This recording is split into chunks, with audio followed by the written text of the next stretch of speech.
किस नाम से बुलाऊं बताओ? नगीना वाले कहूँ बताओ कौन से नाम से बुलाऊं बताओ? मैं गोकुलपुरी वालों, बहुत बहुत धन्यवाद गोकुलपुरी वालों का। प्यारे साथियों, सबसे पहले तो मैं देर से आने के लिए आपसे माफी चाहता हूँ। देर से इसलिए आया कि आज उत्तर प्रदेश में 2-3 कार्यक्रम लगे हुए थे और शामली मुजफ्फरनगर में एक बड़े नेता है हमारे, 1000 लोगों ने आज अन्य पार्टियां छोड़ के आजाद समाज पार्टी में आस्था, विश्वास और उम्मीद जताया है। मैं उन्हीं के स्वागत में वहां गया था, लेकिन मुझे ये भी याद था कि गोकुलपुरी वालों ने और गोकुलपुरी में भी चमन पार्क वालों ने मुझे बुलाया, मुझे वहां भी जाना है। तो मैं आपका बहुत बहुत धन्यवाद करता हूं। इस मंच पर उपस्थित हमारे सभी नेतागण और बहुत सारे तो बिजनौर जिले के नेतागण जो हमारे पिछले 4-5 दिन से यहाँ मेहनत कर रहे हैं, मैं उनका भी बहुत बहुत धन्यवाद करता हूँ। मैं आपसे ज्यादा लंबी चौड़ी तकरीर नहीं करना चाहता। ये आपके बीच के हैं, आपके लिए मेहनत कर रहे हैं और ये रिजर्व सीट है। आपको यहाँ अपने लिए एक बेहतर उम्मीदवार बनाए हैं, कई पार्टियों के बनाए हैं, लेकिन शायद आप जिसको आप वोट देते हो उसके ऊपर ये जिम्मेदारी देते हो कि वो आपके हकों के लिए बोले, आवाज उठाए और आपकी समस्या का हल करे। ये एरिया देख के ऐसा नहीं लगता कि ये वही दिल्ली है जिस दिल्ली में चारों तरफ हर चौक पे एक फोर्स का जवान या पुलिस का सिपाही खड़ा होके दिल्ली की रक्षा कर रहा है। साफ सुथरी दिल्ली, पीने के लिए बढ़िया पानी, अच्छी हवा, नाली की व्यवस्था शानदार। ऐसा लगता है दिल्ली में नहीं विदेश में, लेकिन वो अमीरों की दिल्ली है। ये मेरे और आपके जैसे गरीबों की दिल्ली है, जिसको देख के ऐसा लगता है कि हम बिजनौर नगीना के किसी कोने में खड़े हैं। प्यारे साथियों, मैं आपसे कहना चाहता हूं कि आपको अपनी लड़ाई को लड़ने के लिए एक मजबूत कंधे की जरूरत है, मेरे जैसे कंधे की, जो मिट तो सकता है लेकिन झुक नहीं सकता, जो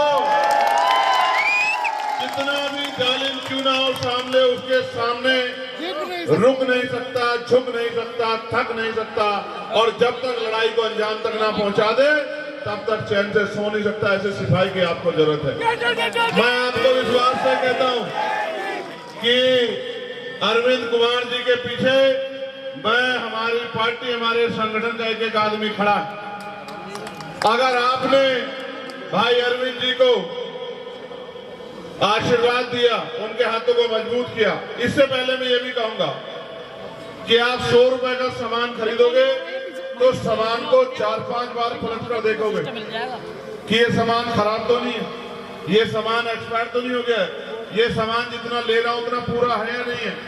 लेकिन जब आप 5 साल का मुस्तकबिल तय करने वाली वोट डालने जाते हो तो एक बार नहीं सोचते जिसको वोट दे रहे हो कल इसको कहीं ढूंढ लोगे नहीं ढूंढ लोगे, ये आपकी कहीं मदद कर देगा नहीं कर देगा, आपकी आवाज उठा देगा नहीं उठा देगा, आपके लिए लड़ लेगा नहीं लड़ लेगा, आपकी परेशानी में कभी आपके साथ खड़ा होकर आपको अपने भाई, अपने दोस्त होने का एहसास दिला देगा नहीं दिला देगा। और आप हमेशा कभी इसे जिताते आ रहे हो, कभी इसे जिताते आ रहे हो। मैं आपसे पूछना चाहता हूं मेरे गोकुलपुर के भाइयों और उनमें भी चमन पार्क के भाइयों, आप कब जीतोगे? यहाँ खड़े होने की स्थिति है क्या? आप में से एक आदमी ईमानदार से खड़ा होकर यहाँ बताओ कि यहाँ के स्मेल वो सांसों में घुटन पैदा कर रही है नहीं कर रही है? बताओ आप मुझे। क्यों ये यहाँ इंसान नहीं रहते क्या? कि यहाँ के लोगों को अच्छी हवा का अधिकार है या नहीं है? साफ पानी का अधिकार है या नहीं है? क्या ये लोग टैक्स नहीं लेते हैं क्या? क्या ये इंसान नहीं है क्या? क्या इनको जानवर समझ के कुचलने का इंतजाम सरकार करेगी? मैं आपको जिम्मेदारी से कह रहा हूं, मैं तो आपका अपना हूं और आप जानते हो 24 घंटे 7 दिन, और मैं आपको विश्वास दिला के कह रहा हूं कल पार्लियामेंट चलेगा और कई ऐसे मुद्दे उत्तर प्रदेश के जहां उत्तर प्रदेश में जुल्म हुआ है, संबल से लेके और अयोध्या तक, और वहां की सरकार ने गरीबों का मजाक उड़ाने का काम किया। कल पार्लियामेंट चलेगा।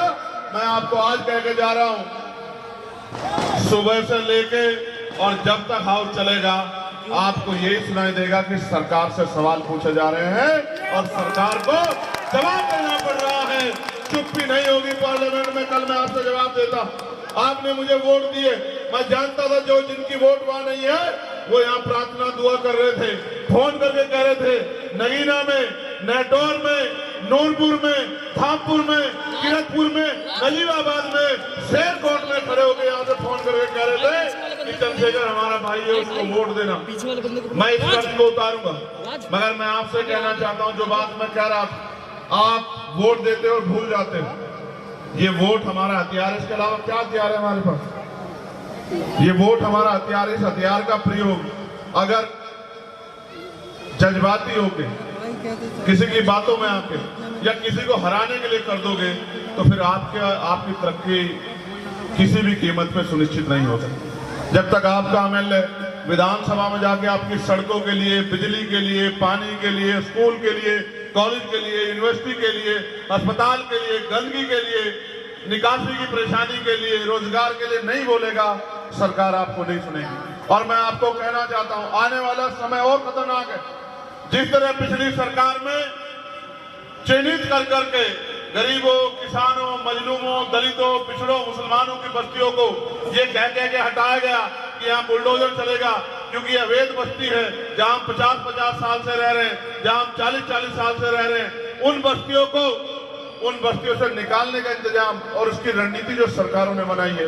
एक आवाज मजबूत नहीं है आपके पास जो असेंबली में खड़ा होके और आपकी आवाज बनकर सवाल पूछ सके कि जब हमने 50 साल में इस बंजर भूमि को सींच के आज रहने लायक बनाया तो हम अपनी इस बंजर भूमि में जिसको हमने रहने लायक बना दिया, हम इसमें गलत कैसे हो सकते हैं, हम इसमें इससे बाहर होने वाले क्यों हो सकते हैं, ये पूछने वाला कोई नहीं।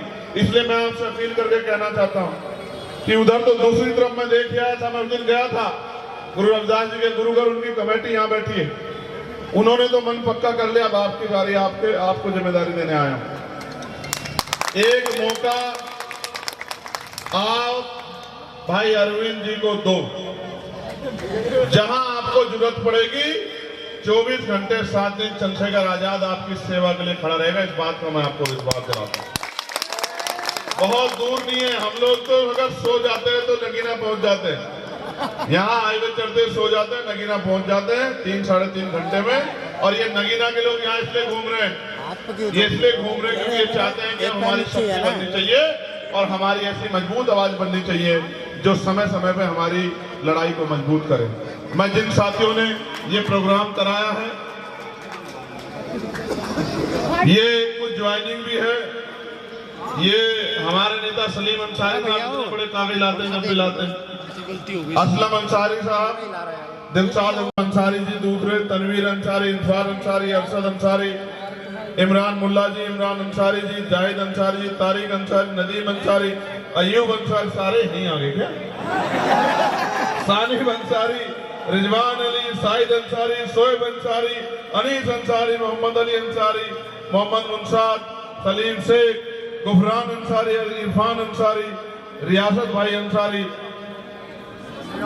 रईस प्रधान जी, परवेज कटारिया जी, मोहिद्दीन सैफी जी, आसिम मलिक जी, नईम मलिक जी, निशान मलिक जी, अरशद मलिक जी, सलाउद्दीन मलिक जी, इरफान अंसारी जी, दिलशाद कुरैशी, सदाकत अंसारी, सोनू अलवी साहब, उवैस इकबाल जी, जमील मलिक, साकिब मलिक, शोएब मलिक, दिनेश दानिश मलिक, फरदीन मलिक, जुनेद मलिक, आप सबका मैं बहुत बहुत धन्यवाद करता हूँ। आपको एक ही विश्वास दिला सकता हूँ, आप जानते हैं मेरे किसान को, क्या कभी किसी पे जुल्म हुआ तो चंद्रशेखर ने पीछे लाइन में खड़े होकर इंतजार किया, आगे बढ़ के सामने क्या? बताओ ईमानदारी से, पूरी जिम्मेदारी से बताओ, सामने क्या या पीछे खड़े होकर इंतजार किया? बताओ।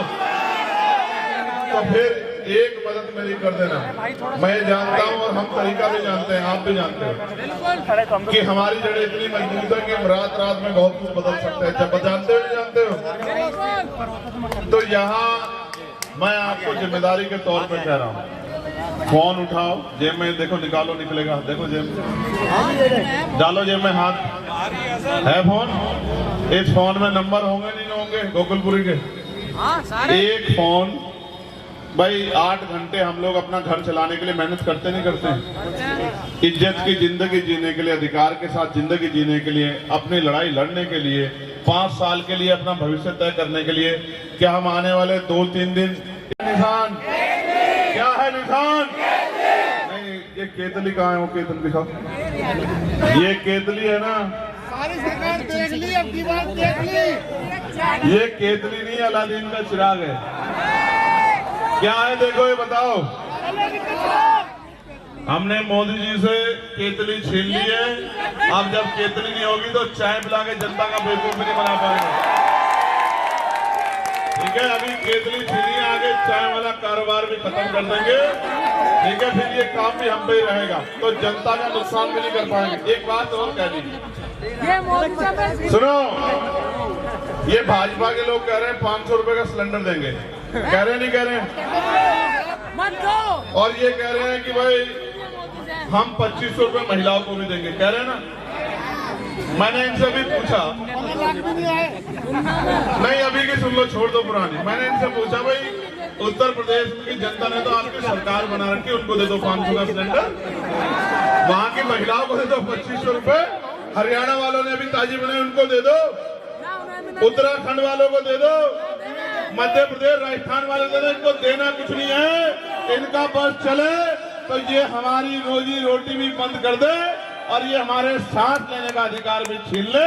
इनका इलाज परमानेंट करना पड़ेगा, इसलिए बहादुर लोगों की जरूरत है। बहादुर लोगों में से एक अरविंद कुमार आपके बीच में है। दोनों हाथ उठा के भाई अरविंद को आशीर्वाद देके ये विश्वास दिला दो कि इस बार आप अपनी वोट से ताकत बनाएंगे और अपने भाई चंद्रशेखर आजाद को लड़ाई लड़ने की हिम्मत दोगे। दोगे नहीं दोगे बताओ? ऐसे नहीं, हल्के आवाज आ रही है। ये बीच में बिजनौर वाले नहीं लग रहे, कोई सत श्री अकाल, जय भीम, जय भारत। एक आखिरी बात, जब तक चंद्रशेखर आजाद है घबराना नहीं। क्या कह रहा हूँ, सुन रहे हो नहीं सुन रहे हो? जब तक चंद्रशेखर आजाद है घबराना नहीं। अब ये पार्लियामेंट में मैं प्रधानमंत्री जी को बताऊंगा कि ये जो कर रहे हो ना पूरा साजिश, यूसीसी, वक्फ बोर्ड, इसका जवाब हम चुनाव के बाद सड़कों के माध्यम से देंगे। प्रधानमंत्री जी, हम लोग चुप बैठने वाले नहीं है, मेरी बात को याद रखना। आप वहां बहुमत में हैं, आप वहां बहुमत में, सड़कों पे बहुमत में हैं। जिस तरह हमने एनआरसी पे आपको जवाब दिया था, हम यूसीसी और वक्फ पे भी जो है सड़क पे आपको जवाब देके बताएंगे कि हम में कितनी हिम्मत है, हम अपनी लड़ाई को कैसे लड़ सकते हैं। बहुत बहुत धन्यवाद, आप सभी का आभार। कल दोपहर 12 बजे माननीय एडवोकेट चंद्रशेखर आजाद जी आपके बीच में एक भव्य रोड शो करेंगे। सभी साथी गोल चक्कर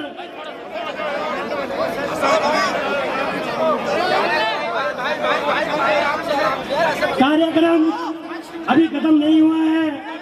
सभी साथी धैर्य बनाए रखे। एक नजर आपके बीच में हमारे जो सिंगर महोदय आए हुए हैं वो पेश करेंगे मोहम्मद के शहर में। मोहम्मद के शहर में नजर अधूरी अभी वो पूरी करेंगे हमारे सिंगर साहब।